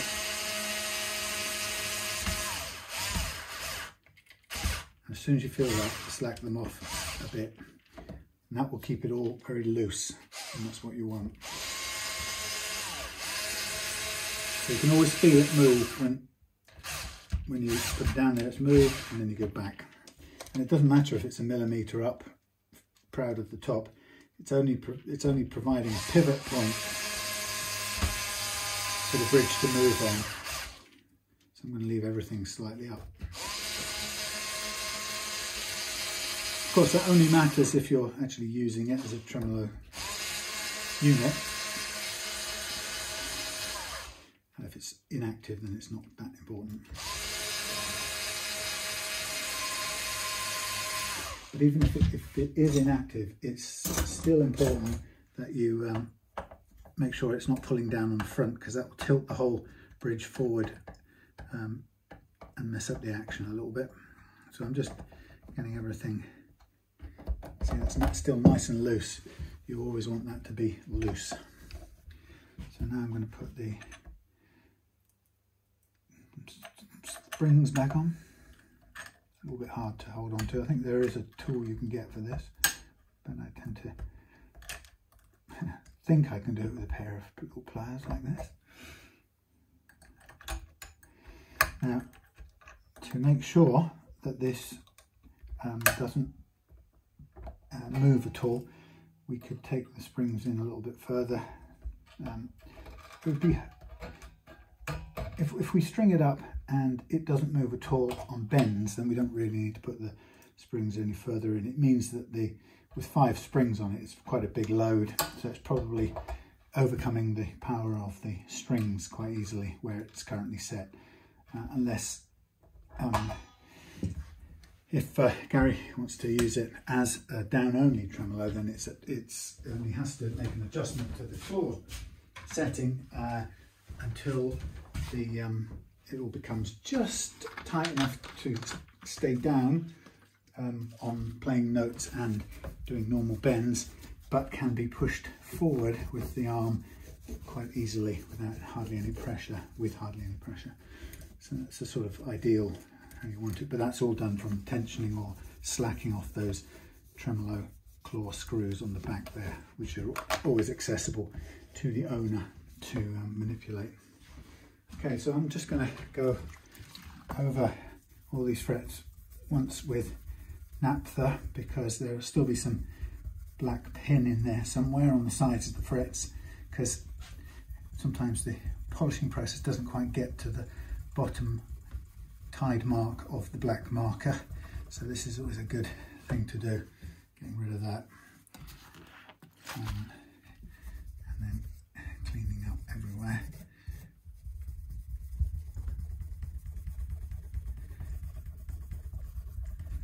There we are. Wash out. Lovely. Okay, so next thing, I think I will just wash my hands again. Oh, before I do anything else, let's just see if we can tighten up this strap button or whether it needs something doing to it. Let's give it a push. No, it's had its day, I'm afraid. For some reason that isn't big enough. Now there's a couple of things you can do here. You can either replace it with a slightly larger screw. Strap buttons, strap buttons, strap buttons, strap button felts, strap buttons. Let's see if there's a screw or two in there of any notable size difference. Yeah, so we either increase the size, which I don't think we can, and if that's the case, actually we might be able to there, yeah. We can increase the size, but it has to go through the strap button, so that's not really, is it going to work? No. I can drill them out sometimes if you're really stuck and you don't have an alternative. But you either have to go wider or longer, frankly, and if you can't do either, then you are kind of obliged to fill this hole. Now, that's quite some hole in there. So the question is, what fits best in there? How big is it? Well, if it's this size, which it is, that's a couple of mils. So we're going to need to fill it with something. Hopefully we'll go all the way in. Not brilliant for a guitar as new as this, I have to say. Yeah, it's not far off. So really what we need, we're going to have to put some glue on here. We're going to have to skin this down a bit, skinny it down. And then when we've done that, we tap it in with the glue, fill it up, and then we'll re-drill a smaller pilot hole and we'll go back in and we'll let we can screw it in there and let it set at rest. We don't need to wait for this to dry or set or whatever. So I'm just making sure this fits in nicely. Yeah, it does. So we'll get some glue in there.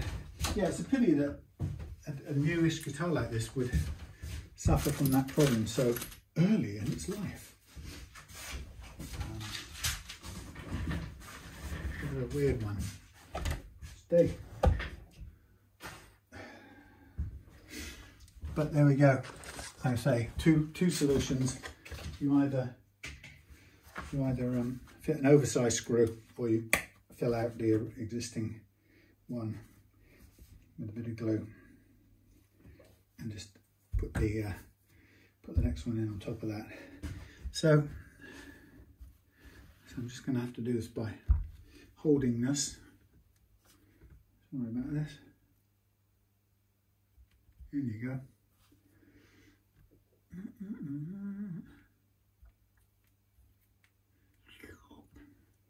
So we get our filler and we coat it all with glue, and then we tap it in there, and I put the thing elsewhere, haven't I?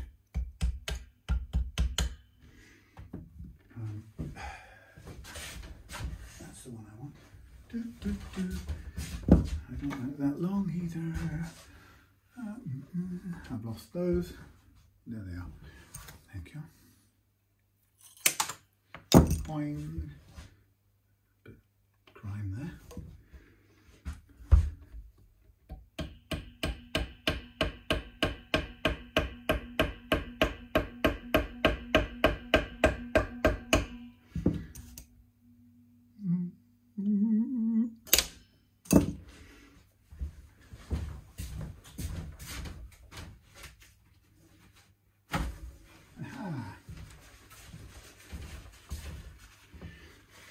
Now, there's a little black mark. That's a Police song. There's a little black mark on your Strat today. It's the same old mark as yesterday. I stood on.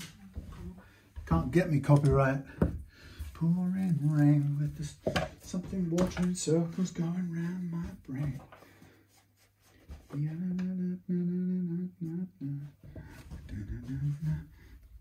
Off you come, lovely jubbly. Oh God.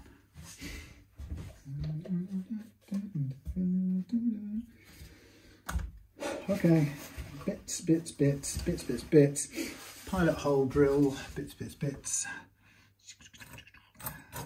one, too big, too small, too something, too wide, that'll do. This one, sticking to my foot.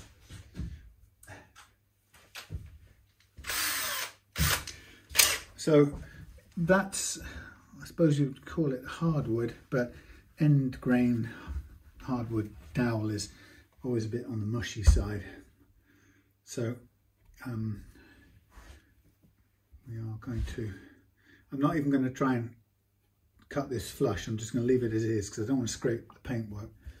But we need to create a new pilot hole, which it doesn't want to do. No, it doesn't want to do. I think I need to make an impression.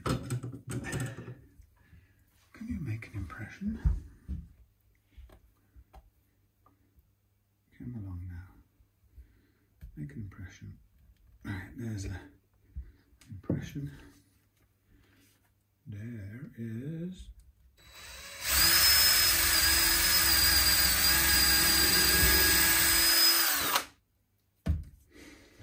There is, and there is again.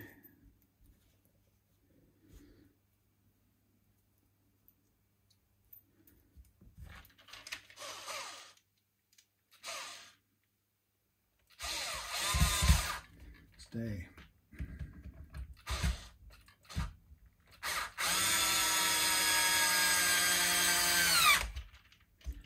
Lovely.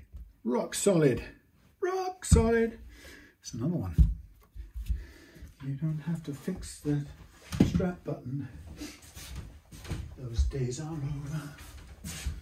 So, what I'm going to do is well, we don't have to wait to do it, but I'm going to take these little fellas down some more because I don't think they need to be sitting up as high as this. I think we'll take the old wisdom and say a lower pickup, less output, greater dynamics. Try that, Gary. All right. You can feel those vintage rubbers squelching underneath this pickguard. Yes. Now those miles high poles. Yeah, so they got, you know, they make these poles theoretically to compensate for the tight vintage 7 1/4 inch radius, but of course modern guitars like this are more likely to have a 9.5, which, okay, it's not that much different, but it's certainly not the extreme radius curve that the 7.25 seems to be. So I would say that this business of the stagger business is just cosmetic or stylistic, and it's probably not a fantastic idea. I mean, they talk about it in the promotional stuff like it, you know, gives you some fantastic tonal something or other. It's nonsense. It's just giving you an uneven, it's giving you an artificially loud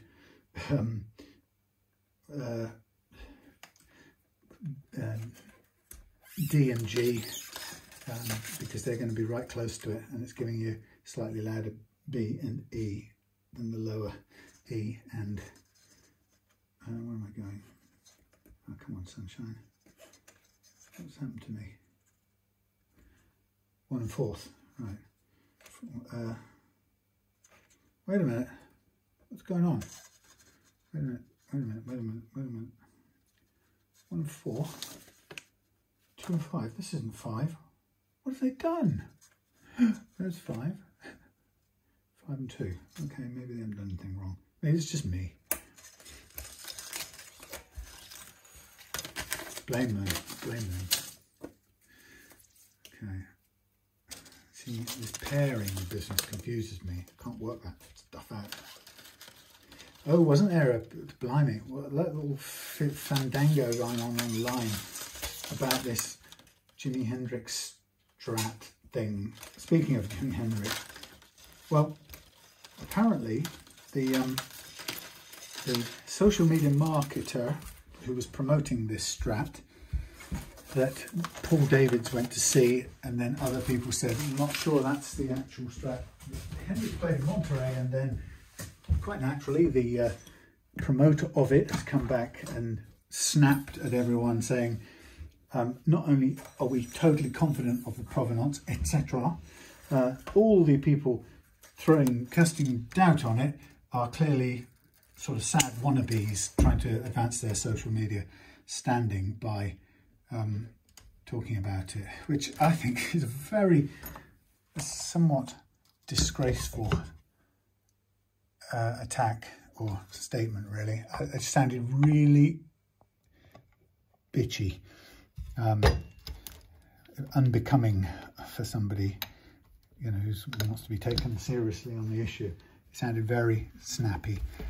You know, the implication that anyone who questions this is just a cash chasing, views chasing wannabe whose pathetic little channels don't deserve to have an opinion. You know, I just think that was really crappy the way that was put.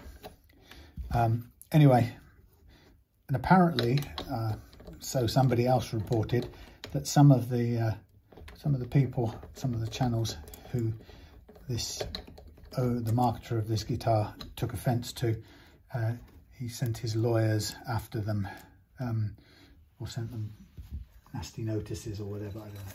And he claims the statement from him that I saw claims that they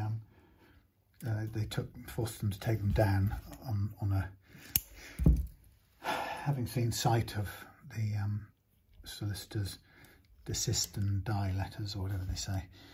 So that, you know, that starts to get really fishy, you know, when people start doing that to people who, just about every single one of the posts that I saw on the subject were very considered, very respectful, and actually, you know, were I think seemed to be very accurately reporting, you know, what had been found out. But when somebody starts like throwing the cart to ruck, I don't know, but you know, typically, you know, when somebody in the wider world or the celeb world starts putting cart to ruck onto you, you know you've hit close to the bone, close to the mark, you know, because that's the first reaction of a scoundrel. Anyway, so yeah, apparently some of the people who shared their concerns have been bullied, I would say, into withdrawing their opinions, presumably all in the interests of trying to protect the supposed value of this instrument, which, you know, having looked at the pictures and considered the wear patterns and so on and so forth, I had to agree with pretty much everyone I read that it didn't look the same. But hey, you know, no, I think people should, in the buyer's market, we could say anything you like about, should be able to say anything you like about a product that's sitting in the shop window of life. I can't imagine how it's permissible that somebody can bully people with threats of, I don't know, libel action or whatever it would be. I think that's pretty low and disgraceful, actually. And I think a lot of times people, you know, are usually frightened into complying because you know, they don't have the money to fight such a thing, assuming it were ever going to get anywhere near a court of any kind. But you know, most people say, look, it's not worth it to me. I'll pull out of this little game. It's not a hill I'm prepared to die on, whatever it is they say. So anyway, apparently that's as far as I know where it's at. So who knows, I could probably get attacked for even mentioning it online in my pathetic, sad little blog.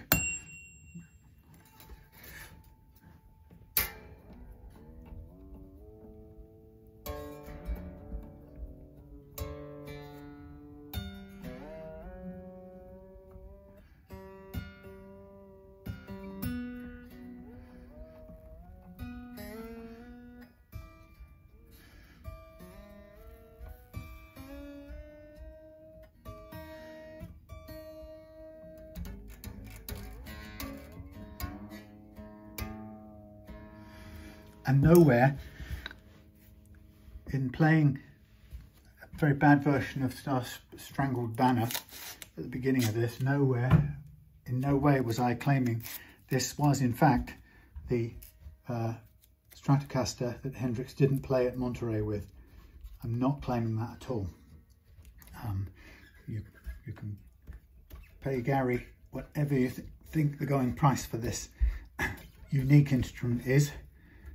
You can practically hear the genius flowing from it. Unfortunately, not while I was handling it, but generally speaking, of course you can. It's channeling Hendrix.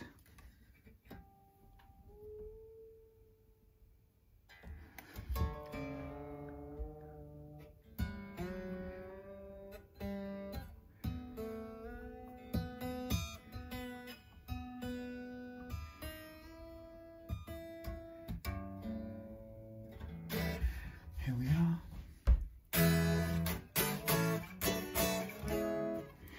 So the aim of this was to get a lowest possible action, because Gary has a weakened grip from an accident, I think many years ago. I think I'm right on that, aren't I, Gary? I didn't put that in my notes here, but I think I remember reading that, and he's kind of getting back into the guitar. So the aim of this would be to make it as light and low as possible and stay in tune as much as possible.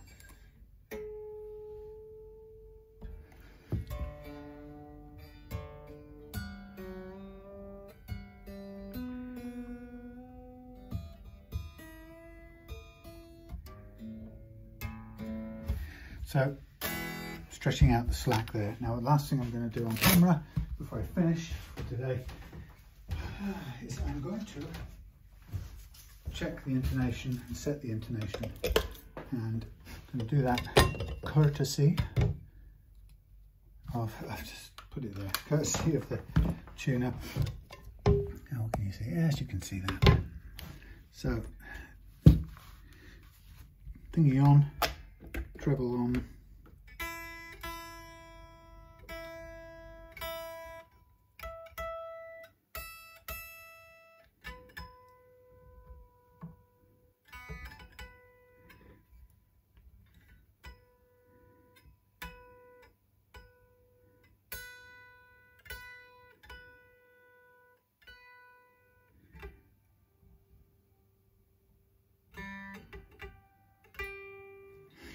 Okay, there's a short, showing the shades of love. Pulling back even further. Interesting. We might run out of room on one of these here, little fella me lads.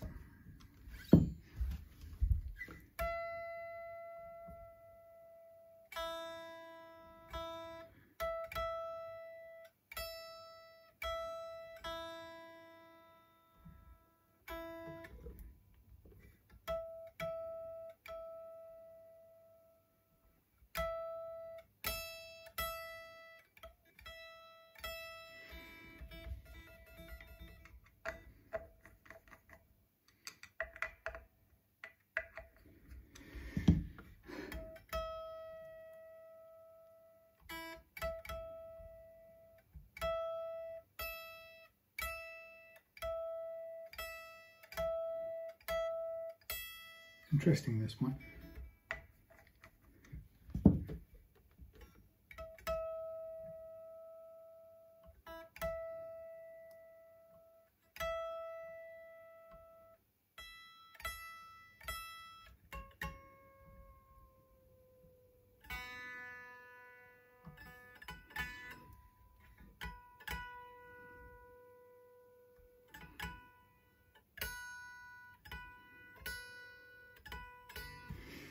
push it forward.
There we have it, the spirit of Hendrix. I'm going to go. It's Friday night. You'll forgive me, won't you? Thank you for watching. Sorry about the cut in the middle. There we go. Hendrix copy, relived, revisited, in the bag, going home. See you again soon. Oh well, tomorrow we've got an Epiphone SG Muse edition, blue, ice blue or something like that. Wicked. Right, see you soon. Bye for now.